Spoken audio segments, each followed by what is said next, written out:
give a fuck? Why do I give a fuck? Why do I try so hard? Why do I care so much? Welcome to Why Do I Give a Fuck? A cross-cultural conversation between myself, Deanne Tate, and Johanna Thompson. In these times of great struggle and possible shift, we ask ourselves, why do we give a fuck about any of it? How does the lens we see the world through impact what we see? And what do we do about it? So let's talk some more about the surrounded and what does that look like as far as Amanda having these conversations, Amanda Seals having these conversations with folks that might have different perspectives and point of views on our political policies. Yeah, it was interesting. I watched it this morning and the format is really interesting. The organization that does it is called Jubilee, and that's their YouTube channel, and it's called Surrounded. And so the focal person that's picked to be in the center of the circle and doing the debating with the folks that are in circle around them is they identify as a specific, self-identified category, whatever that is. For Amanda Seals, it was a Black radical individual. That was her self-identity. And then the folks that were in circle around her identified as Black conservatives. So they surround them with people who would identify as something that could be considered opposite as the identification of the focal person.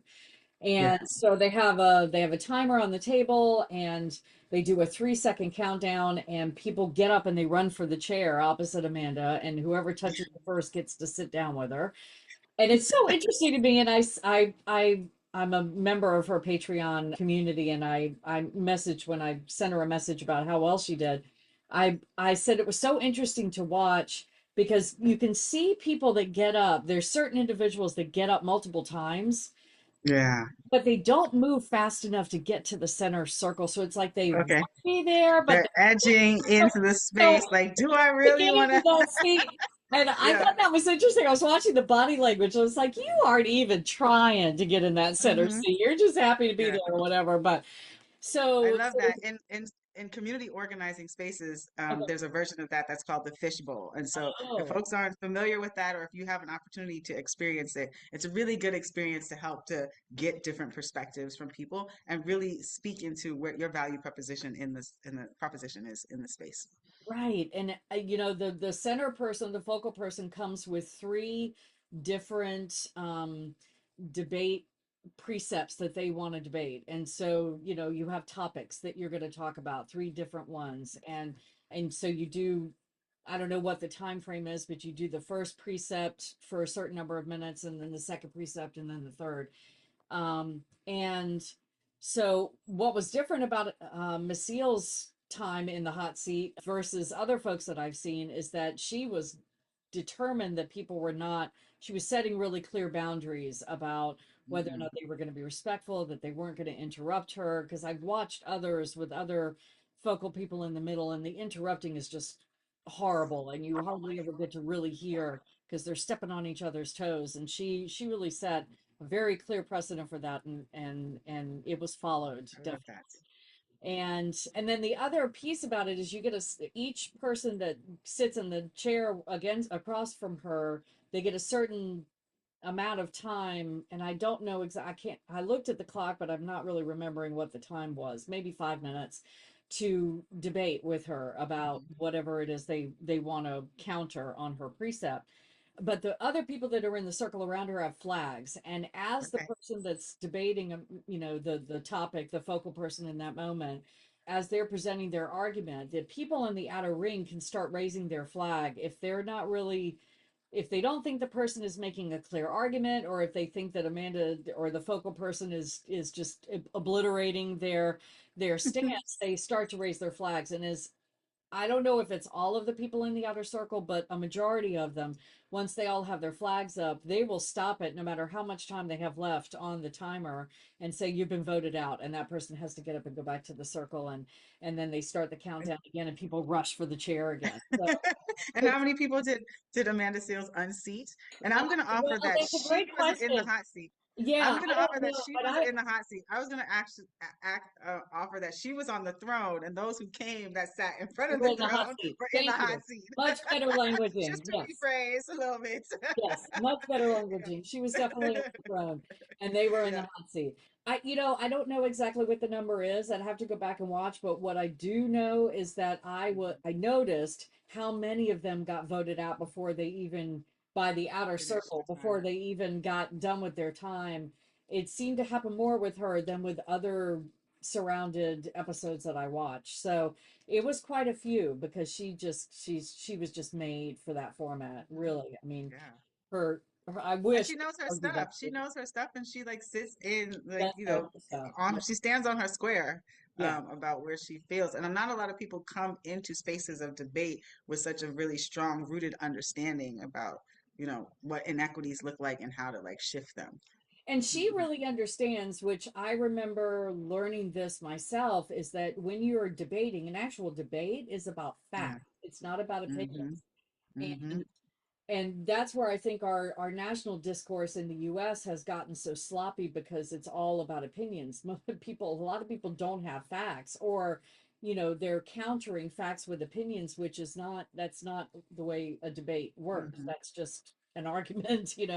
So when people would come to her and she was spitting facts and they were spitting, she was like, no, no, no, I'm sorry, but that's just not true. And she would counter. Hmm.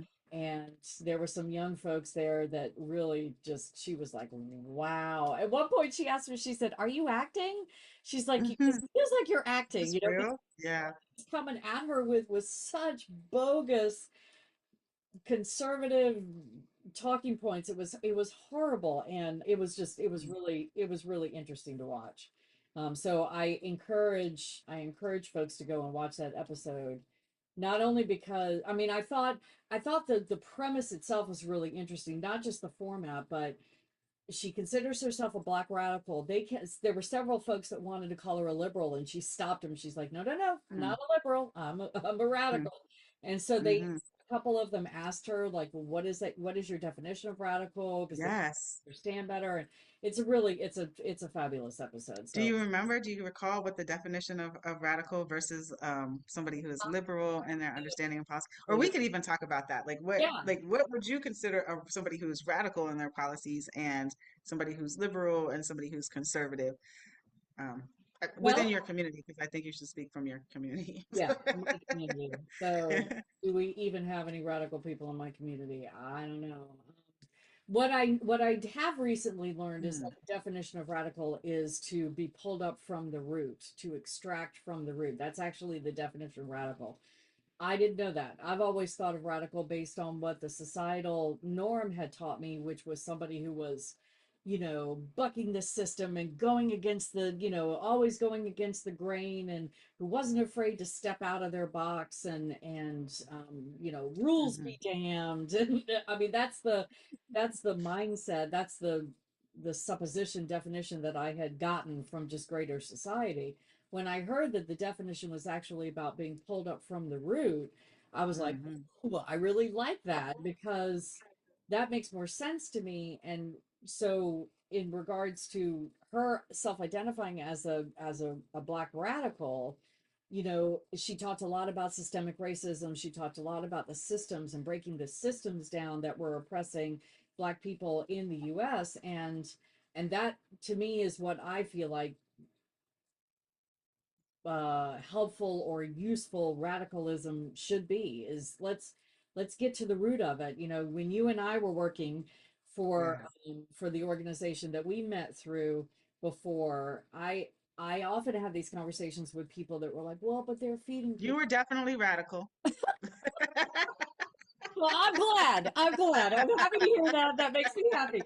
Because I was like, it's one thing to feed people, and that's very important. We need to feed people that are hungry. But why aren't we working to eradicate the systems that have Cause the hunger. people be in food insecurity in the first place? Yes. That's Yes, where I yes. want to focus. I mean, it's a both and. It's not an either or. So we can do all things at once. But when it was a predominantly white organization. For those of you who haven't watched that episode where we talked about this, and it was all very love will find the way, and why can't we all just peace, peace, peace, peace, peace, and but people would stop often. Their threshold to stop in their movement work was, well, but I'm feeding someone. Well, but I'm, helping here and I'm volunteering at this organization. And isn't that enough? And it's like, no, it's not enough because we're not because doing it's going to continue within the system. Yeah. it.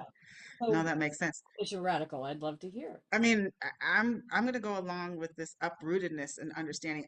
When I used to hear the designation of radical associated with something, I used to catch offense on the word. Like, why are you calling this person just because they don't fall within the status quo radical? Because there is such a negative connotation Right, with radical in the way that we speak within our social networks. right, And then I started to recognize that making that designation of radical does remove you from what is traditional. And so in this uprootedness, mm, and if you are a person that really tries to live and to operate in what is considered the non-traditional from the mm, status quo, mm, then radical has is a much better nomer. It's less of a misnomer than the way that I used to think about it. right, So I appreciated that. And I understand liberalism to be, as opposed to conservatism, liberalism to continue within the structures, but want to push a more progressive agenda within that. And so that doesn't move enough. That's just like that organization that we were talking about. I'm doing my thing, but I'm not really trying to uproot from right, what is traditional. And then conservative is just, going hard with what's traditional and not being able to see any visions of any type of things that are different right. or reimagining things in any other way.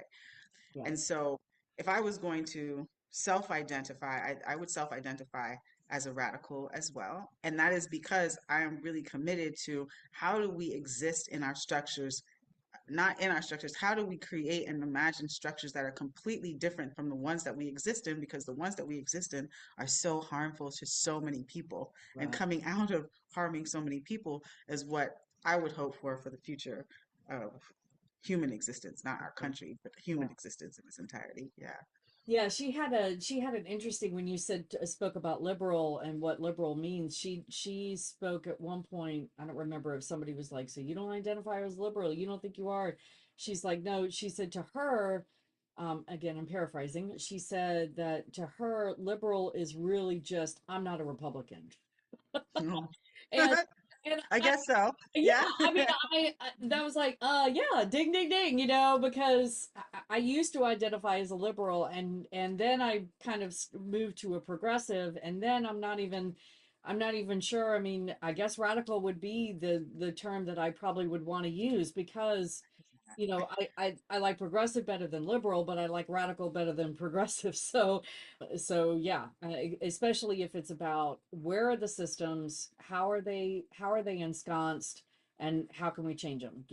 And you asked me if there were, speaking from my community, if there are any radicals that I can think of, and quite honestly, I can't. Mm, Now, somebody else said, "Well, what about this person?" Then maybe I would go, "Oh yeah," but I'm just not even. I mean, even the people that are in that would identify as white, that's the community I'm identifying with.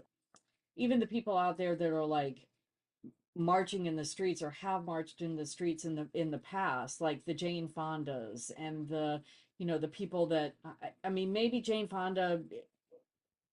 I don't even know if Jane Fonda would be considered a radical. She was called a mm, radical back in the day during the Vietnam War when she was doing all of the things that she was doing to try to stop that war. But but I don't see her really addressing or talking about the dismantling of systems or and maybe I'm not listening enough, mm. but that idea of I feel like I've seen more, especially in the white community. I've seen more people who are in that space of, well, I'm marching and I'm screaming and I'm doing these things, which I do as well, but they're not talking about doing more than that. They're not talking about, let's get into the conversations of how do we dismantle, 400 years of systemic Systemic racism oppression. and Yeah. oppression. Hmm. How do we, and so Capitalism. How are we dismantling yeah, capital? And I'm just not. as well read to name the folks, but like Yeah. one of the organizations that I participate in, there are a number of people that might be identified as particularly white radical that were looking at systems differently, and they would be looked at differently. Like if we're looking at Marx or any of those folks, going Lenin's and going back in the day, those were radicals, and their understanding Yeah. about social systems with humans did look at things differently than the structures that we exist in Yeah. today. I guess I'm thinking in terms of like the US and like, do we have any, Yeah, right now. a Gloria Steinem might be considered a person Okay. in that would have back in her day would have been seen Hmm. as radical, and I'm sure the R word was used for her to describe her back in that day, and I yet, don't, Margaret Thatcher. I don't know. And then now it's interesting because we're naming more female identified humans than we are male identified humans that sit like, at the top of the hierarchical pole that might not really want yeah. to. Oh, okay. Well, hold But on. even Bernie Gloria Sanders Steinem, but might even be. but even Gloria Bernie Steinem, Sanders when might be a little radical. she was standing in the space for women's equality, but was she standing in the space? There's a lot of criticism Hmm. about the fact that black women were not allowed in that club, Yeah. that black women were not the ones advocated for. And so, to me, that's not a radical. If you're asking for change, Hmm. but you're asking for just enough change. You're not for you, Hmm. not Yeah. you're not thinking about who's not at the table, who's not in the conversation. And I know that my Well, because you're not meeting the definition according to the one that you shared earlier. You're I'm not talking about really the roots. Right, uprooting like yourself right, from the right, space and from the what you exist under. right. Yeah. Yeah, I can't think of any white man that would That would qualify for radical. I'm curious if there's any white man who would want to qualify. now one just came to mind. One just came to mind. Harvey Milk. San Francisco, 60s. White man, identified Yeah. as openly Was gay. it 60s? Was Harvey Milk during the 60s or was that more 70, early 80? Might have been I don't, 70s, early 80s, because okay. it was early, yes, late 70s, early 80s. So yeah, he would be, I mean, and again, he's a Radicals. white man, but he belonged to and was a part of a marginalized community and was standing in space Hmm. for that. So there, he's a name that comes to mind. I'm sure there are plenty of white men in the LGBTQIA community that we could say Hmm. in that space. Regular name, yeah. Yeah. So, but that's one of the rare, I want to say rare, I guess rare is a good term, rare incidences where white men intersect with a marginalized and oppressed group. It doesn't, Hmm. gosh, I'm not even sure I can think of another. I mean, if we're thinking of LGBTQIA as enveloping anyone that would identify out of the binary when it comes to that, can you think of another group where white men would also I intersect? know. That's what I'm saying. Like I don't. I'm not well read enough, other than like going like back to like European white males and people who adopt like Marxist ideologies and all that into their being and into the work that they're doing. Yeah, But those folks are probably existing in the United States, not on a very large platform because they would be right, completely targeted right. by everything. So I just don't know, but I'm going to do some research and see if we can come back and have some discussions, or I'm inviting any of the folks that are listening to us to give us some knowledge about folks that you might identify as radical in their being. And then radical, we're talking about radical towards the policies and the values that we have. And then there's radicals that want things that would not be so good for me in my existence. Right, right, right. So And in our last there's episode, a whole spectrum. Hmm. right. In our last episode, we talked about the, deployment of the National Guard in DC. And I was thinking about, Yes. when we had the insurrection on January 6th and the National Guard was nowhere to be found, Hmm. and how juxtaposition that is between, oh, crime is bad now, and so now we're going to have 800 National Guardsmen when the statistics don't support that crime is rampant in DC. I mean, there's crime, but it's not worthy Yeah. of a deployment of 800 armed troops on the city streets. Hmm. So Except to fill those, cop cities that they're building up yeah, and making it available yeah, um, for any type of enforcement. And that also just is making me think in the United States, school has restarted. And it Mm, makes me think about like what it is that is going to be happening in the schools to kind of brainwash young people into the systems that we exist under as acceptable and as the way the US should be run. I'm always concerned about that because I had to and I chose to remove my second child from the educational system mm. and teach at home.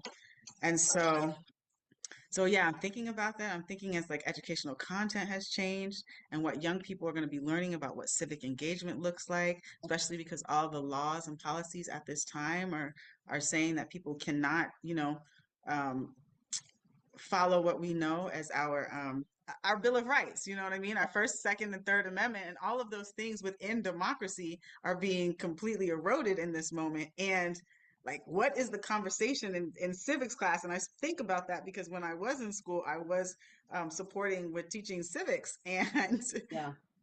I can imagine what that conversation is going to look like in schools in this moment, especially in the southern region, particular. Well, and I also want to add to that another caveat that I've heard of that I don't know all the states that are doing this, but the outlawing of phones. Children are not allowed to have phones anymore in the schools. Mm-hmm. And there's two reasons why I think that is messed up. And it's Mm-hmm. funny as I hear myself say Jail. because, well, um, Jail. it, it's funny because as I think about that, I remember back in the day when my young person was young and phones were a thing and kids were starting to carry phones and they weren't the smartphones yet, but they were at least phones and I resisted it. I was like, she doesn't need a phone, she doesn't need a phone. And but now, it's like you're going to outlaw for two major reasons that I've thought of. And if anybody listening has other thoughts, I'm sure you'll come up with some too. The first thing is they need those phones to be able to call for help if somebody comes in and tries to shoot up the school. So it's like Talk about I don't it. want my Talk about child, it. I don't want my child. That's schools are war zones anymore because they are vulnerable to, Jails. yeah. So, so they need their phones so that they can call for help because the schools are not keeping them safe and they're not, and they need to have their phones. But then also too, they need to be able to have access to information, right? And so to your point, here we are, we're changing what's in the books, we're changing which books are allowed in, we're changing what the teachers can teach, we're changing what the dialogue can talk about, and we're taking away the small computers that the students Hmm. have to Google to find out if what they're being taught is wrong. Uh, Yeah. So yeah, it's another piece of completion when it comes to surrounding kids in places that create an opportunity for them to be easily brainwashed and propagandized Yeah. into what the dominant culture wants them to know or not know. Yeah, it's very, very scary. And I'm always concerned about young people that are in school that don't have a support system of caregivers that can help them to expand what they're learning in school, and or people who are like, no, whatever you're taught in school is the thing, is the right thing. And so then for a young person who's trying to develop an understanding about the world that they're existing in, it could cause like a lot of confusion, frustration, and dislike of being in that environment. Yeah, Besides the fact that schools and the limiting of student autonomy is really very, very dangerous to me. I'm in Florida, so school phones in schools have been outlawed. Again, I've experienced a lot of the stuff that y'all are all just starting to experience because I live in Florida. in Florida. And so young people couldn't have phones in schools. They would be confiscated or they would get in trouble if the phones were pulled out. And I don't understand why educational system is not incorporating technology because that is actually what young people are going to need to be able to have a command of understanding and use of in a healthy way to be able to actually exist in their lives as adults and trying to, sustain their lives. But yeah, as far as the schooling and the indoctrination that happens and the way that the school system is run, the reason why I removed my child, one, because of the harm of like the content of information. I didn't want her to be learning that she herself was somebody that she shouldn't like or respect, and that's Right. what most of the stuff in the school was feeding into her. And then the way that they do the bells are just like the prisons, the way that they only have 30 minutes to eat lunch these days, their recesses are cut out. Like the things that are happening in the US school system, they're in schools for a longer period of time during the year. Like summers have been reduced so that our systems are holding their minds captive Mm, and are not allowing them to, like, the freedom of expression and thought. And educating is like, as I understand the definition of it, is to bring forth knowledge that's already existing inside of ourselves and just to kind of enhance our ability and skill with that. But the way that our United States school systems are going, and people kind of praise them as being really cutting edge. And if we're looking at a world statistic, our young people coming out of schools are only indoctrinated into US policy and understanding.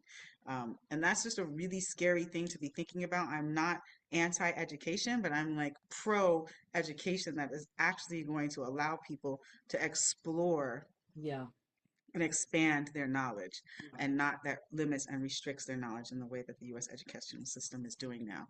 Yeah. So it's something for all of our listeners to be thinking about, especially if you have your young people. And US education is a real opportunity for caregivers at home to ask their young people what it is that they learned in school today, and then pull out those phones or those computers and check in what the other understanding and perspectives of that knowledge are, so that young people really can have the tools that they need to be thinking people. Yeah. And teach them to question. You know, Mhm. I remember very clearly when you said that that the education systems were that schools were that everything you learned in school it must be true, right? And Mhm. I remember believing that, you know, that well they taught us in school, so it must be true. I Not true. no, not at all. And more so and more so. I mean, it was manipulated after the Civil War for, you know, decades and decades. So still is, but so the education that I got was not accurate. And Yeah. I'm slowly unpacking that and learning what the real stories were and are. But it feels like it feels like the intention that was behind the UDC, the United Daughters of the Confederacy, that changed the textbooks after the Civil War so that slavery was glorified instead of vilified.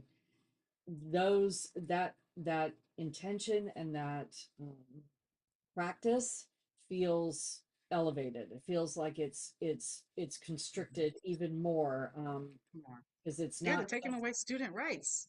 That's right. another one of the Bill of Rights. I mean, like, they're taking away all of that, all of the things that hold our democracy is completely being eroded in this new administration to Yeah, create the United States that existed at the founding of this right. country. Yeah. Yeah.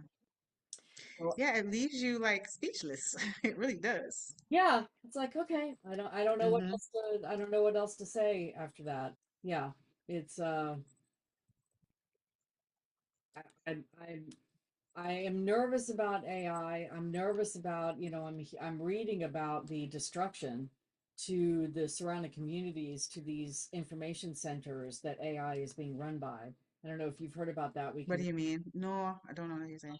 where where there are centers, the AI has to be, you know, there has to be a central computer base Computer hubs. to run Hmm. the AI. And so these central bases are these massive box spaces where, and they use an enormous amount of water. So anytime anybody Googles anything for chat GPT, for example, the amount of water that these bases are sucking out of the environment, the Oh surrounding landscape. no, that's horrible. Oh, it's just, Oh it no, is, not yeah, to our environment. it's That's really horrible. it's really destructive. And I saw a video just a few days ago of an interview with a family that live in a neighboring town to one of these centers.